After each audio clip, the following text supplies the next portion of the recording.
Halo semua, kami dari kelompok akan menjelaskan tentang token ekonomi. Jadi token ekonomi atau tabungan kepingan dalam Sholahatun 2019 adalah pemberian satu kepingan atau satu tanda, satu isyarat sesegera mungkin setiap kali setelah perilaku sasaran muncul. Kepingan-kepingan ini nantinya dapat ditukar dengan benda atau aktivitas pengukuh yang diingini oleh subjek. Menurut Kasdin dalam Rahma 2013, metode token ekonomi atau biasa disebut dengan tabungan kepingan adalah salah satu bentuk aplikasi dari pendekatan behavior, yang mana pendekatan ini erat kaitannya dengan modifikasi perilaku. Aisyah 2009 menyatakan bahwa token ekonomi merupakan salah satu bentuk penguatan atau reinforcement positif yang berasal dari dasar operant conditioning.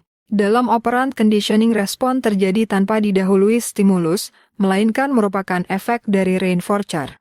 Reinforcer itu sendiri sesungguhnya merupakan stimulus yang dapat meningkatkan kemungkinan timbulnya sejumlah respon tertentu. Dan juga menurut Gary pada tahun 1999 token ekonomi merupakan suatu sistem reinforcement untuk perilaku yang dikelola dan diubah. Seseorang mesti dihadiahi diberikan penguatan untuk meningkatkan atau mengurangi perilaku yang diinginkan. Selanjutnya kita akan masuk ke bagian B, yaitu tentang prinsip-prinsip token ekonomi. Prinsip-prinsip token ekonomi menurut Santrok pada 1995 yaitu A. Penguatan atau reinforcement. Penguat ini bisa menjadi kompleks dan juga memperkuat perilaku. Dalam operant conditioning, jadwal penguat merupakan komponen penting dalam proses belajar. Jadwal tersebut bisa dilakukan terus-menerus maupun secara parsial.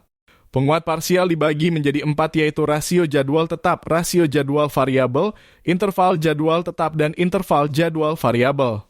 B. Hukuman atau punishment konsekuensi menurunkan probabilitas suatu perilaku yang menyebabkan tingkah laku berkurang atau dihapuskan. C. Generalisasi memberikan respon terhadap stimulus terkondisi untuk memberikan respon yang sama terhadap stimulus yang serupa. D. Diskriminasi merespon stimulus tertentu dan tidak merespon stimulus lainnya.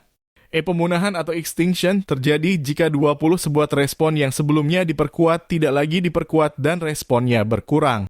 Oke, nextnya kita akan masuk ke bagian C, yaitu tentang langkah-langkah melakukan token ekonomi. Terdapat langkah-langkah implementasi token ekonomi, yaitu pertama, menentukan perilaku target. Semakin homogen individu kelompok yang akan dikenai token ekonomi, maka akan semakin mudah menstandardisasikan aturan-aturan yang berlaku dalam token ekonomi. Kedua, mencari garis basal yakni memperoleh data sebelum melakukan penanganan, biasanya melalui pengamatan selama beberapa minggu terhadap perilaku target. Sesudah program dimulai, kita bisa membandingkan data dengan data yang diperoleh saat menentukan garis basal, sehingga dapat menentukan efektivitas program. Selanjutnya yang ketiga, memilih backup rangeover perlu diperhatikan bagaimana karakteristik peserta program dan apa saja kira-kira barang yang dibutuhkannya. Barang yang menjadi pengukuh pendukung haruslah barang yang dapat digunakan atau consumable. Selain barang, backup rangeover juga bisa termasuk hal-hal apa saja yang diinginkan oleh peserta program sebagai pengukuh pendukung kekuatannya. Keempat, memilih tipe token yang akan digunakan secara umum. Tipe token haruslah menarik, ringan, mudah dipindahkan, tahan lama, mudah dipegang, dan tidak mudah dipalsukan. Beberapa contoh yaitu stiker, kepingan logam, koin, checkmark, poin, poker chip, stempel yang dicap di buku, tanda bintang, karu, dan lain-lain. Yang kelima, mengidentifikasi sumber-sumber yang bisa membantu. Dan beberapa sumber yang bisa membantu adalah staf lembaga, praktikan, mahasiswa, residen, dan orang yang akan dikenai token itu sendiri. Keenam, memilih lokasi yang tepat token dapat diberikan dan dilakukan di mana saja, asal diberikan setelah perilaku muncul.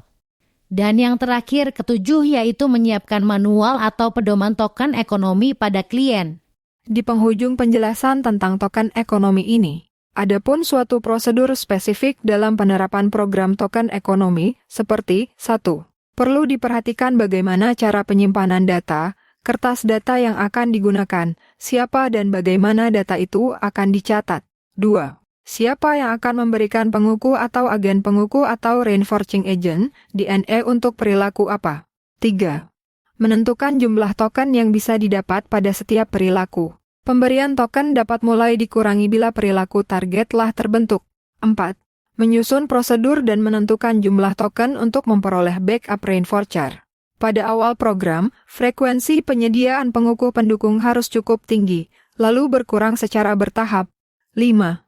Berhati-hati terhadap kemungkinan munculnya hukuman. Ada kemungkinan hukuman bersyarat atau possible punishment contingencies. Klien membayar dengan token bila ia melakukan tindakan kontraproduktif. 6. Memastikan bahwa tugas yang harus dilakukan staf sudah jelas dan pemberian pengukuh pada staf. 7. Membuat rencana untuk menghadapi kemungkinan masalah yang akan timbul.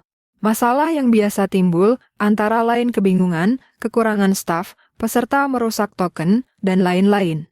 Sekian penjelasan dari kami tentang apa itu token ekonomi. Terima kasih teman-teman semua.